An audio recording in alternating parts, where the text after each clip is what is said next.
Hello students, in previous lecture we discussed about equation for refraction at any transparent curved spherical surface. We use this equation in next theory. Next theory is lens maker's formula. This is most IMP question in 4 marks.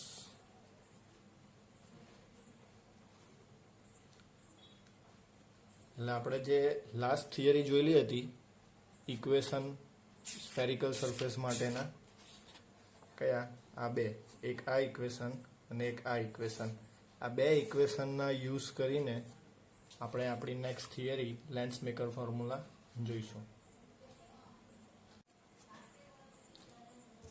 Lens maker formula. First of all, we consider a convex lens. It is convex lens. Here its principal axis and here pole. Now the refractive index of lens is N2 and refractive index of this medium is N1. Here N1. Suppose air. Now consider this surface is surface 1 and this surface is surface 2. Now place a object here O. એટલે કે આપણે એક છે તે convex lens consider કરેલો છે. આ છે એની પ્રિન્સિપલ એક્સિસ ને આ છે પોલ P. હવે લેન્સનો રિફ્રેક્ટિવ ઇન્ડેક્સ N2 છે અને આ જે મીડિયમ છે લેન્સ સિવાયનું તે છે એર અને એનો રિફ્રેક્ટિવ ઇન્ડેક્સ છે N1. હવે આ જે લેન્સની આ સરફેસ છે તેને આપણે સરફેસ 1 કહેવાની છે ને જે આ પાછળની સરફેસ છે તેને સરફેસ 2 કહેવાની છે. હવે સપોઝ કે આપણે O માંથી કોઈક રે ઇન્સિડન્ટ કરીએ તો એ રે આ N1 માંથી N2 મીડિયમમાં જવાની, એટલે એ રે કેવું થશે, થોડીક રિફ્રેક્ટ થશે, તે રિફ્રેક્ટ થઈને આ રીતે આવે. હવે જો આ બીજી સરફેસ સપોઝ કે અહીંયા નથી તો એ રે સીધું અહીંથી અહીંયા ઇન્સિડન્ટ થઈને આટલે ઇમેજ બનાવી દેતે, જેને આપણે આઈ ડેશ કહીશું. પણ હવે આ સરફેસ અહીંયા મીડિયમ ચેન્જ થવાનું, લેન્સવાળા મીડિયમમાંથી એરમાં આવવાનું, એટલે એ ઓરિજિનલી આ પથ ઉપર જતે ક્યારે, જ્યારે સરફેસ 2 નહીં હતે તો. પણ આપણી પાસે અહીંયા બીજી સરફેસ છે એટલે એના લીધે થોડું વધારે વક્રીભવન થાય, થોડું વધારે રિફ્રેક્શન થાય, એટલે એ રે સીધું ક્યાં ઇન્સિડન્ટ થાય, અહીંયા. ને અહીંયા આ પ્રિન્સિપલ એક્સિસ પર જ્યાં ઇન્ટરસેક્ટ થાય ત્યાં આપણી બનાવે ઓરિજિનલ ઇમેજ આઈ.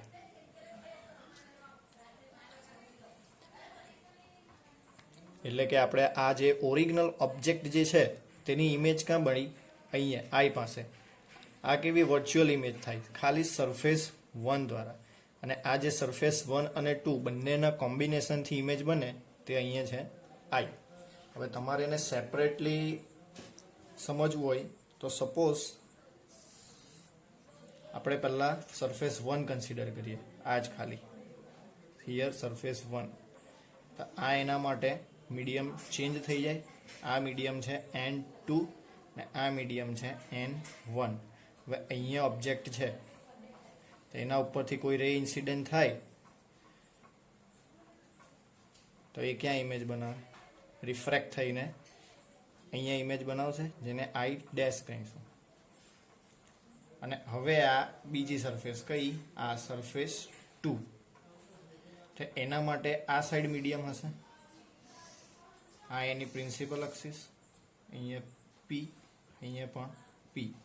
તો હવે એક વસ્તુ યાદ રાખજો, the image I dash act as a virtual image for surface 2. એટલે કે જે આ પહેલી સરફેસ દ્વારા જે ઇમેજ બનેલી છે તે ઇમેજ આ સરફેસ માટે as a virtual object work કરે. એટલે અહીંયા સપોઝ કે આ I1 છે, સોરી I ડેશ છે, તો એ હવે આ સરફેસ સારું વર્ચ્યુઅલ ઓબ્જેક્ટ તરીકે વર્ક કરે. એટલે આ અહીંયાથી જઈને આ જે સરફેસ છે ત્યાંથી રિફ્રેક્ટ થઈને આટલે I પાસે ઇમેજ બનાવે. એટલે આપણી ઇમેજ ફાઇનલ ઇમેજ ક્યાં બને? અહીંયા બને. હવે આપણે આકૃતિમાં દર્શાવીએ તો આ શું થઈ જવાનું? ડિસ્ટન્સ થવાનું u, ઓબ્જેક્ટ ડિસ્ટન્સ. આ છે આપણી ફાઇનલ ઇમેજ, એટલે એને આપણે v તરીકે, ઇમેજ ડિસ્ટન્સને v તરીકે કન્સિડર કરીએ. અને આ જે I ડેશ છે એ આપણી છે વર્ચ્યુઅલ ઇમેજ, એટલે એને સપોઝ કે આપણે v ડેશ વડે કન્સિડર કરીએ. હવે આ જે સરફેસ છે સરફેસ 1, તેનું સેન્ટર ઓફ કર્વેચર કંઈક અહીં હશે, જેને આપણે C1 કહીશું. અને પોલથી C1 સુધીનું ડિસ્ટન્સ તેને આપણે કહેવાનું છે R1. અને એવી જ રીતે આ જે સરફેસ 2 છે તેનું સેન્ટર ઓફ કર્વેચર કંઈ અહીંયા હશે, એને કહીશું C2. ને એ ડિસ્ટન્સને આપણે R2 વડે કન્સિડર કરીશું. એટલે કે આ સરફેસની રેડિયસ ઓફ કર્વેચર કેટલી છે? R1 અને આ સરફેસની R2. એટલે આકૃતિ પરથી, ફિગર પરથી આપણને ખબર પડી. આ ફર્સ્ટ ફિગર જો A, આ છે B ને આ છે C. અહીંયા N1 છે, અહીંયા N2 છે, અહીંયા N2 છે, અહીંયા N1 છે.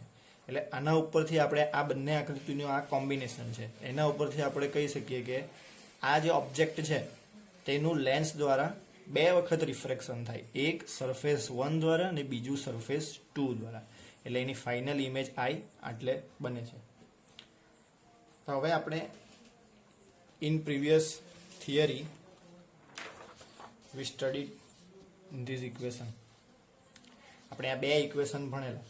તો એમાં આપણે અહીંયા કીધેલું કે જ્યારે ઇન્સિડેન્ટ રે passing from medium 1 to medium 2, એટલે કે જ્યારે N1 માંથી N2 માં જાય તે માટેનું આ ઇક્વેશન છે, ને જ્યારે N2 માંથી N1 માં જાય તે માટે આ ઇક્વેશન છે. તો આપણે ફર્સ્ટ જુઓ, તો ફર્સ્ટ રે જે છે તે N1 માંથી N2 માં પાસ થતું છે. આ N1 છે તેમાંથી પાસ થઈને N2 માં ગયું, એટલે રે passing from N1 to N2, એટલે સરફેસ 1. એટલે અહીંયા આપણે લખીએ four surface 1, ray passing from ray passing from N1 to N2. હવે N1 માંથી N2 માં જ્યારે રે જાય તે માટે આપણે કયું ઇક્વેશન કીધેલું હતું? તો N1 માંથી N2 માં જાય તે માટેનો આ ઇક્વેશન છે N2 divided by V minus N1 divided by U is equal to N2 minus N1 divided by R. હવે સરફેસ 1 ની વાત છે, તો એ ટાઈમે N2 કયો છે? તે તો N2 જ રહેવાનો છે. હવે V ઇમેજ ડિસ્ટન્સ, તો કે સરફેસ 1 માટે જે ઇમેજ ડિસ્ટન્સ છે તે કેટલું છે? સરફેસ 1 દ્વારા બનતી ઇમેજ આ છે I1 છે, I ડેશ. એટલે I ડેશ કેટલું છે? V ડેશ છે. એટલે અહીંયા શું લખાય? V dash. આ તો આપણી ફાઇનલ ઇમેજ છે જે સરફેસ 2 દ્વારા ફોર્મ થાય તે છે. આપણે ફર્સ્ટ સરફેસની જ વાત કરીએ છીએ, એ ટાઈમે I ડેશ કન્સિડર કરીએ છીએ. ને એના માટે ઓબ્જેક્ટ ડિસ્ટન્સ કયું છે? IU છે. Object N1 upon U is equal to N2 minus N1. હવે ફર્સ્ટ સરફેસ છે આ ફર્સ્ટ સરફેસ, તેના માટે રેડિયસ ઓફ કર્વેચર કેટલી છે? R1 છે. એટલે અહીંયા R ની જગ્યાએ R1. આ છે ઇક્વેશન નંબર 1. હવે રે છે તે N1 માંથી N2 માં આવી ગયું. તો હવે જ્યારે બીજી સરફેસની વાત કરીએ ત્યારે જે કિરણ છે, રે છે, તે સરફેસ 2 તે માટે N2 માંથી N1 માં ટ્રાવેલ કરશે. એટલે હવે અહીંયા એવું લખાય ફોર સરફેસ 2 રે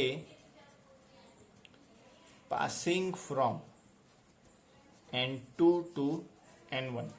જો તમે અહીંયાથી જુઓ તો આ રે અહીંયા N1 માંથી N2 માં એન્ટર થઈ ગયું, પણ જ્યારે અહીંયાથી એ બહાર નીકળે ત્યારે તો એ N2 માંથી N1 માં જશે, N2 to N1, એટલે N2 માંથી N1 માં જાય તે માટે આપણે કયું ઇક્વેશન કીધેલું? આ છે રે passing from N2 to N1. તેના માટે કયું ઇક્વેશન છે? N1 upon V minus N2 upon U is equal to N1 minus N2 upon R. તો હવે આપણે આપણી ફિગર ઉપર આવી જઈએ. તો ઓબ્જેક્ટ ડિસ્ટન્સ કયું છે? U છે. પરંતુ જ્યારે સરફેસ 2 ની વાત કરીએ એ ટાઈમે ઓબ્જેક્ટ કયું થઈ જાય? તો કે ફર્સ્ટ સરફેસ, પહેલી સરફેસ દ્વારા જે ઇમેજ મળે તે બીજી સરફેસ માટે વર્ચ્યુઅલ ઓબ્જેક્ટનું કામ કરે. એટલે તે દરમિયાન આપણું યુ શું થઈ જશે? વી ડેશ થઈ જશે. એટલે આ સૂત્રમાં યુની જગ્યાએ વી ડેશ લખાય અને ફાઇનલ ઇમેજ ડિસ્ટન્સ તે તો વી જ છે આપણું. એટલે આ સૂત્ર થઈ જાય N1 upon V minus N2 upon V dash is equal to N1 minus N2 upon. હવે સેકન્ડ સરફેસ માટે રેડિયસ ઓફ કર્વેચર કેટલી છે? R2 છે. એટલે આ આવી જાય R2. હવે સપોઝ કે આપણે ઉપરના ઇક્વેશન, ઉપરની સાઈડને અને નીચે એટલે ન્યુમેરેટરમાં અને ડિનોમિનેટરમાં બંને જગ્યાએ માઇનસ વડે મલ્ટીપ્લાય કરીએ, ઉપર અને નીચે બંને જગ્યાએ, તો આ ઇક્વેશન કેવું થઈ જાય? N1 upon V minus N2 upon V dash is equal two આ માઇનસ, આ બ્રેકેટની અંદર સપોઝ કે આ બ્રેકેટની બહાર માઇનસ છે તો આ માઇનસ અંદર મલ્ટીપ્લાય થાય તો આ પ્લસ માઇનસ માઇનસ અને આ માઇનસ માઇનસ પ્લસ, એટલે આ ઇક્વેશન આવું થઈ જાય N2 minus N1 અને આ માઇનસ આ R સાથે એટલે માઇનસ R2. આ થઈ જાય ઇક્વેશન 2. આ ખબર પડી? આ જે માઇનસ વડે આપણે મલ્ટીપ્લાય કર્યું ડિનોમિનેટરમાં અને ન્યુમેરેટરમાં બંને જગ્યાએ, તો આ ઇક્વેશન પ્લસ છે અહીંયા, તો આ પ્લસ માઇનસ માઇનસ થઈ ગયું ને આ માઇનસ માઇનસ પ્લસ થઈ ગયું. એટલે આ બંને ઇક્વેશન આપણને મળ્યા, ઇક્વેશન 1 અને ઇક્વેશન 2. ચાલો ફરી એકવાર જોઈ લ્યો. આ આપણી ફિગર છે જેમાં એક લેન્સ છે. કયો લેન્સ છે? Convex lens. હવે કોન્વેક્સ લેન્સનો રિફ્રેક્ટિવ ઇન્ડેક્સ છે N2 ને આ જે બીજું મીડિયમ છે તેનો રિફ્રેક્ટિવ ઇન્ડેક્સ છે N1. સપોઝ કે એર છે. હવે કોન્વેક્સ લેન્સમાં બે સરફેસ આવે, એક આ સરફેસ ને એક આ સરફેસ. તો હવે ઓબ્જેક્ટ કોઈ પ્લેસ કરેલો હોય તો સૌથી પહેલાં આ સરફેસ પર ઇન્સિડન્ટ થાય અને આ ઓબ્જેક્ટનું આ જે રે ઇન્સિડન્ટ થાય તે આના દ્વારા એ આઈ ડેશ આગળ ઇમેજ ફોર્મ કરે. જો આ સરફેસ પહેલાં કન્સિડર નહીં કરીએ તો. હવે ત્યારબાદ આપણે આ સરફેસ પર કન્સિડર કરીએ એટલે રેનું બે વાર રિફ્રેક્શન થશે, એકવાર આ પોઈન્ટ આગળ, એકવાર આ પોઈન્ટ આગળ. એટલે ઓરિજિનલ ઇમેજ ક્યાં બને? આ આગળ. અને આ કેવી ઇમેજ બને? Virtual image. હવે આ જે ફર્સ્ટ સરફેસ છે તેના દ્વારા જે વર્ચ્યુઅલ ઇમેજ બને તે આ જે બીજી સરફેસ છે એના માટે કેવું કામ કરે? વર્ચ્યુઅલ ઓબ્જેક્ટનું કામ કરે. એટલે પછી એ વર્ચ્યુઅલ ઓબ્જેક્ટ તરીકે વર્ક કરે અને અહીંયા આ આગળ ઓરિજિનલ ઇમેજ ફોર્મ કરે. હવે આપણે આગળની થિયરીમાં જોયેલું તેના પરથી આ રીતના ઇક્વેશન લખાય આપણાથી. આ ઇક્વેશન જ્યારે N1 માંથી N2 માં રે પાસ થાય ત્યારે N2 upon V minus N1 upon U is equal to N2 minus N1 upon R. અને એ ઇક્વેશનમાં આપણે આ ફિગર પરથી વેલ્યુ મૂકીએ તો જે V છે, જ્યારે ફર્સ્ટ સરફેસ માટે આપણે ઇમેજ ડિસ્ટન્સની વાત કરીએ તો ફર્સ્ટ સરફેસ દ્વારા I1 ઇમેજ બને છે અને એનું ડિસ્ટન્સ આપણે કેટલું છે? V ડેશ છે. એટલે આ V કેટલું થઈ જાય? V ડેશ ને માઇનસ N1 upon U. તો અહીંયા આપણે ઓબ્જેક્ટ ડિસ્ટન્સ તો U જ છે એટલે U નું U જ રહેશે અને આ N2 minus N1 upon R એટલે રેડિયસ ઓફ કર્વેચર. તો ફર્સ્ટ સરફેસની રેડિયસ ઓફ કર્વેચર કેટલી છે? R1 છે એટલે આ R2. હવે ફર્સ્ટ સરફેસની વાત પતી ગઈ. હવે for second surface ray passing from N2 to N1 એટલે કે ત્યારે રે જે છે ત્યાં N2 મીડિયમ છે તેમાંથી N1 માં પાસ થતું છે એટલે ઇક્વેશન ચેન્જ થઈ જાય. N1 upon V minus N2 upon U is equal to N1 minus N2 upon R. હવે V શું છે? આપણું ફાઇનલ ઇમેજ ડિસ્ટન્સ તે તો V જ છે એટલે એને આપણે V વડે કન્સિડર કરીશું. અને N2 by U, તો આ વખતે U ઓબ્જેક્ટ ડિસ્ટન્સ કેટલું છે? તો આ જે સેકન્ડ ઇમેજ, આ જે ફર્સ્ટ સરફેસ માટેની જે ઇમેજ છે તે સેકન્ડ સરફેસ માટે વર્ચ્યુઅલ ઓબ્જેક્ટ તરીકે કામ કરે. એટલે આપણું એ વી ડેશ છે, એટલે આ અહીંયાથી કેટલું છે વી ડેશ જેટલું છે આ આઈ ડેશ સુધીનું, એટલે આપણે યુની જગ્યાએ વી ડેશ લખીએ. અને આ જે ઇક્વેશન છે તેમાં આર શું છે, તો સેકન્ડ સરફેસની રેડિયસ ઓફ કર્વેચર R2, તે આપણે અહીંયા R2 પુટ કરી દીધી. હવે સપોઝ કે આ ઇક્વેશનને માઇનસ વડે ગુણીએ અને માઇનસ વડે મલ્ટીપ્લાય કરીએ ન્યુમેરેટરમાં અને માઇનસ વડે મલ્ટીપ્લાય કરીએ ડિનોમિનેટરમાં, તો આ પ્લસ જે છે આ પ્લસ હશે અહીંયા, તો એ પ્લસ માઇનસ કેવું થઈ જાય માઇનસ N1, ને આ માઇનસ માઇનસ પ્લસ N2, ને આ માઇનસ નીચે એટલે માઇનસ R2, એટલે તમને ઇક્વેશન 1 અને ઇક્વેશન 2 મળી ગયા. તો હવે સપોઝ કે આપણે બંને ઇક્વેશનનું એડિશન કરીએ, તો અહીંયા આવું લખાય, એડિંગ ઇક્વેશન 1 એન્ડ 2. તો જે ફર્સ્ટ ઇક્વેશન છે તેનો LHSનું એડિશન સેકન્ડ ઇક્વેશનના LHS સાથે, અને ફર્સ્ટ ઇક્વેશનના RHSનું એડિશન સેકન્ડ ઇક્વેશનના RHS સાથે. તો હવે અહીંયા લખાય આવું મારાથી, N2 by V dash minus N1 by U plus N1 by V minus N2 by V dash. જો આ જે બંને ઇક્વેશન છે તેના RHS જે છે આ અને આ, તે બંનેનું અહીંયા એડિશન કર્યું. આ N2 by V dash minus N1 by U plus N1 by V minus N2 by V dash. હવે એના ઇક્વલ ટુમાં આ બંને RHS, આ બંનેનું એડિશન, તે શું થઈ જાય N2 minus N1 by R1, અહીંયા 1 છે, ને plus N2 minus N1 upon minus R2, આવું થઈ જાય. તો આ જુઓ અહીંયા, તો આ N2 by V dash minus છે અને આ N2 by V dash plus છે, તે બંને કેન્સલ આઉટ થઈ જાય. એટલે આ સાઈડ શું બચે, N1 by U માઇનસ આ minus N1 by U plus N1 by V.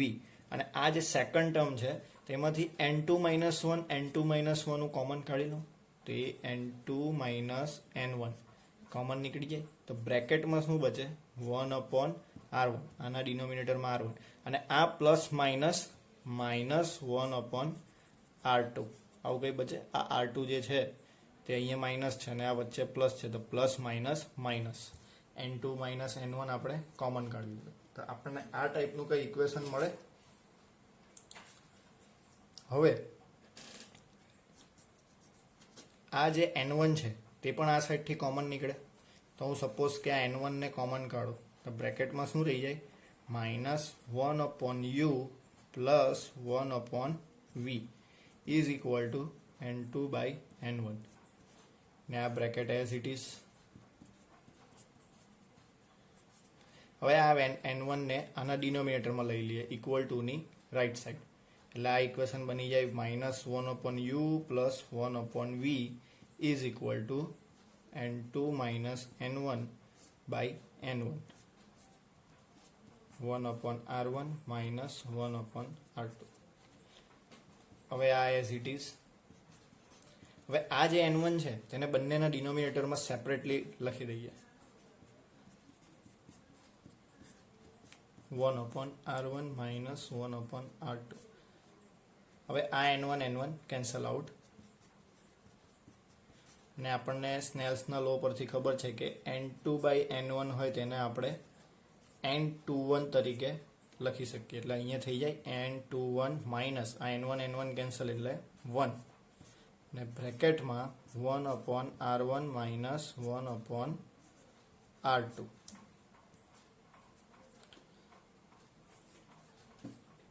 હવે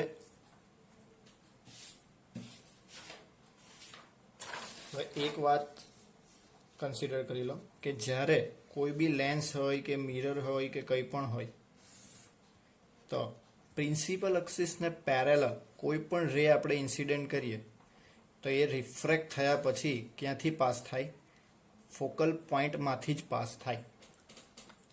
એટલે ઇન્સિડન્ટ રે જો પ્રિન્સિપલ એક્સિસને પેરેલલ આવે અને એ રે રિફ્રેક્ટ થયા પછી જે આ લેન્સનો પ્રિન્સિપલ ફોકલ પોઈન્ટ હોય ત્યાંથી જ પાસ થાય.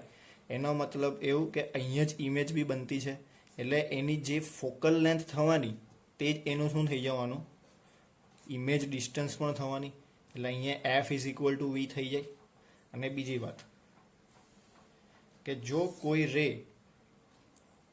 લેન્સના ફોકલ પોઈન્ટમાંથી પાસ થાય તો રિફ્રેક્ટ થયા પછી એ પ્રિન્સિપલ એક્સિસને કેવા થઈ જાય, પેરેલલ. આ રીતે ફોકલ પોઈન્ટમાંથી પાસ થાય તો એ કેવા થઈ જાય, પેરેલલ. અને જો પહેલેથી જ પેરેલલ ઇન્સિડન્ટ થતા હોય તે આફ્ટર રિફ્રેક્શન પ્રિન્સિપલ ફોકસમાંથી જ પાસ થાય, એટલે એ અહીંયાથી પાસ થશે. અને આ ઇન્ફાઇનાઇટ ડિસ્ટન્સેથી રે આવતા છે, પેરેલલ આવે એટલે કેવા, ઇન્ફાઇનાઇટ ડિસ્ટન્સેથી. તો એ ટાઈમે યુ કેવું થઈ જાય, ઇન્ફાઇનાઇટ થઈ જાય, અને એફ થઈ જાય ઇઝ ઇક્વલ ટુ વી.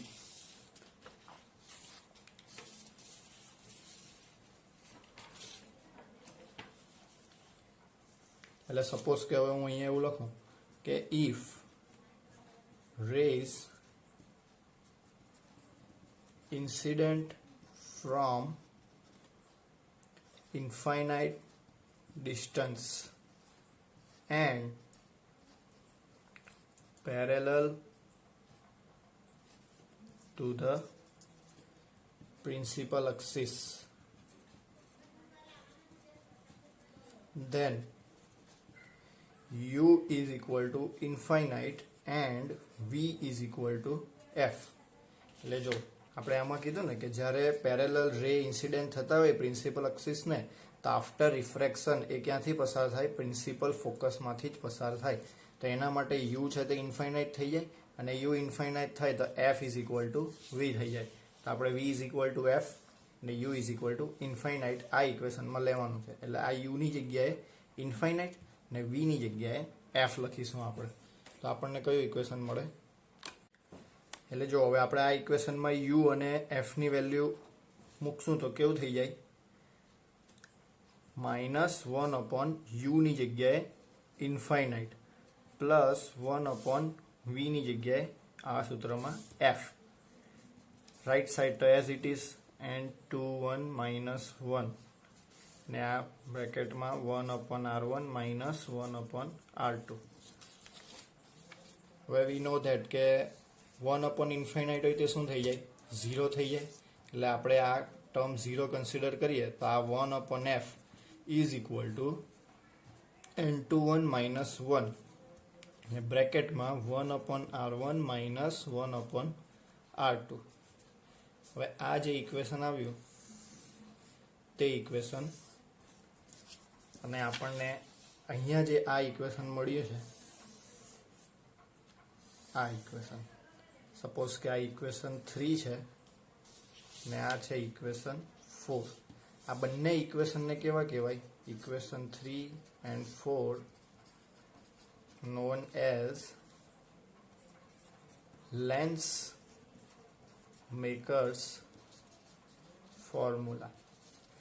એટલે કે જો રે ઇન્ફાઇનાઇટ ડિસ્ટન્સે અને પેરેલલ નહીં આવતા હોય તો આ ઇક્વેશન યુઝ થાય, અને જો કોઈ પણ રે પ્રિન્સિપલ એક્સિસને પેરેલલ ઇન્સિડન્ટ થતા હોય તો એ ટાઈમે આ ઇક્વેશન યુઝમાં લેવાનું. એટલે આ બંને ઇક્વેશન કેવા છે, લેન્સ મેકર ફોર્મ્યુલા. હવે તમે ઇક્વેશન 3 અને ઇક્વેશન 4 એ બંને ઇક્વેશનને કમ્પેર કરો તો એક વાત કોમન છે, કઈ તો કે બંનેમાં જે RHS છે તે કેવો છે, સેમ છે. The RHS of both equation are same. એટલે આપણાથી એવું લખાય, from equation 3 and 4 we can say that the RHS of both equation are same. Then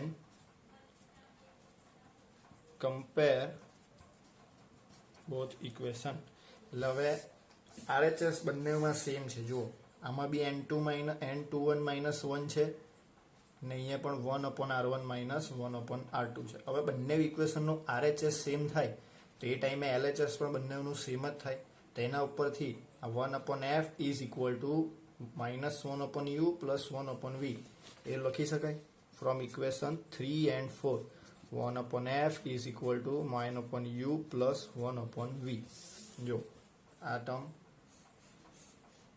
અને આ ટર્મ એ બંને સેમ લખી શકાય. વાય સોરી આ ટર્મ અને આ ટર્મ આ બંને સેમ લખાય because of the RHS of both term are same. હવે આ ઇક્વેશનને થોડું સિમ્પ્લિફાઈ કરીએ. યુ ને આગળ આ સાઈડ લઈ લઈએ અને વી ને પહેલાં લખી દઈએ. તો આ કંઈ આવું ઇક્વેશન થઈ જાય. 1/f is equal two 1/v minus 1/u. હવે આ ઇક્વેશન શેનું થઈ ગયું? તો કે ભાઈ આ જે ઇક્વેશન છે તેને આપણે કહેવાનું છે લેન્સ ફોર્મ્યુલા અથવા તો થીન લેન્સ ફોર્મ્યુલા, બંને એક જ છે. એટલે જો આ થિયરીમાં તમે બંને ઇક્વેશન શીખી ગયા. કયું એક તો પહેલાં તો આપણે લેન્સ મેકર ફોર્મ્યુલા પ્રૂવ કર્યું અને એ લેન્સ મેકર ફોર્મ્યુલામાં બે ઇક્વેશન કમ્પેર કરીને લેન્સ ફોર્મ્યુલા પણ આપણે મેળવી લીધું. એટલે બંને ઇક્વેશન જોઈ લો બરાબર કે એક ઇક્વેશન છે લેન્સ મેકર ફોર્મ્યુલા અને લેન્સ મેકર ફોર્મ્યુલામાં જ ઇક્વેશન 3 અને 4ની આપણે કમ્પેર કરીએ તો એના ઉપરથી આપણને મળી જાય છે લેન્સ ફોર્મ્યુલા. એટલે જે આપણે આજે કઈ થિયરી બની તો લેન્સ મેકર ફોર્મ્યુલા અને તેના ઉપરથી લેન્સ ફોર્મ્યુલા પણ જોઈ લીધી. હવે લેન્સ ફોર્મ્યુલાને થીન લેન્સ ફોર્મ્યુલા તરીકે બી કન્સિડર કરવામાં આવે. એટલે થીન લેન્સ ફોર્મ્યુલા હોય કે લેન્સ ફોર્મ્યુલા એ બંને સેમ જ છે. Thank you.